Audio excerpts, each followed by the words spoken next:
What really struck me in reading your book is how mean Dwight Eisenhower was to Richard Nixon. Yeah, what interesting. I mean, it's amazing how mean. I mean, you should give some examples of. Well, I think, I think a lot of it, Eisenhower wasn't even aware of it. I think Eisenhower regarded almost everyone who worked for him as staff. And here, Nixon was a lieutenant commander in the Navy, and there again, Eisenhower was a five-star general. I mean, I try to get a sense of that today. We don't, as I say, we don't have any. We have 4 stars, and like David Petraeus, but it's the difference sort of between sort of leading the Allied Expeditionary Force in the invasion of Normandy or running the surge in Iraq. It's just there was a whole different in magnitude of what these men were, and Eisenhower was so big. Both parties wanted him to run. Jimmy Roosevelt, FDR's son, wanted him to run as a Democrat. There was even some talk of, well, he could run with both parties, and then they would have different vice presidents with them. I mean, he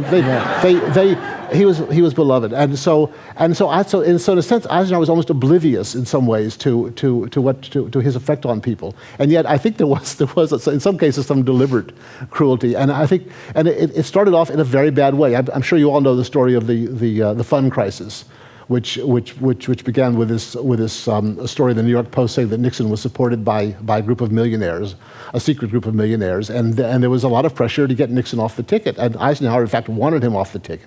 And and the long story short, Nixon went on television, explained himself, so to speak, revealed all of his finances, talked about a dog named Checkers that he wasn't going to give back, and defied Eisenhower's order to resign. He said, write to the Republican National Committee, basically circumventing Eisenhower's right to remove him from the ticket, and he won. But from that moment on, things were never the same, even though they did become closer and they worked together.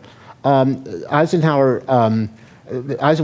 did to him, Nixon later wrote, was a scar that never healed. And Julie Nixon, in her book about her mother, said that every September 23rd, which was the anniversary of the Checkers speech, her father would say, "You know what day this is? This is the anniversary of that speech," and he never forgot.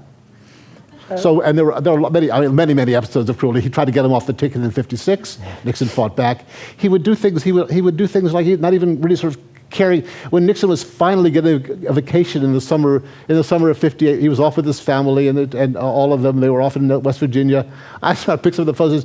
Dick, I want you to come back to Washington and fire Sherman Adams. I mean, there was never any rest from him. He was not a really kind boss, and he wanted his own way. But I say some of it was just sort of casual indifference to the feelings of other people.